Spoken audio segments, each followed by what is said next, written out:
Vaccine എടുത്താലോ injection എടുത്താലോ drip ഇട്ടാലോ നോമ്പ് മുറിയുമോ? തീർച്ചയായിട്ടും വാക്സിനേഷനും ഇഞ്ചക്ഷൻസും ഒരു കാരണവശാലും നമ്മൾ നോമ്പ് മുറിക്കൂല. വാക്സിന്, ഇൻസുലിൻ ഇഞ്ചക്ഷന്, ആൻറ്റിബയോട്ടിക് ഇഞ്ചക്ഷന്, പെയിൻ ഇഞ്ചക്ഷന്, ഇതൊന്നും എടുത്താൽ നോമ്പ് മുറിയില്ല. എന്തുകൊണ്ടാണ്? കാരണം അത് നമുക്കൊരു പോഷക വസ്തു സപ്ലൈ ചെയ്യുന്നില്ല.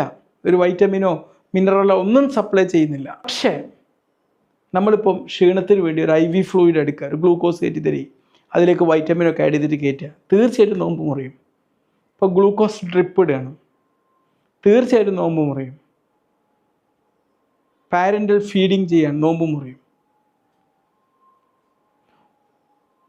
ഒരു വല്ലാണ്ട് ക്ഷീണം വന്ന് ഡ്രിപ്പ് ഇടേണ്ട ഒരു സാഹചര്യം വന്നു കഴിഞ്ഞാൽ തീർച്ചയായിട്ടും ഒരു കുറ്റബോധവും ഇല്ലാതെ അപ്പം തന്നെ നോമ്പ് മുറിക്കുക.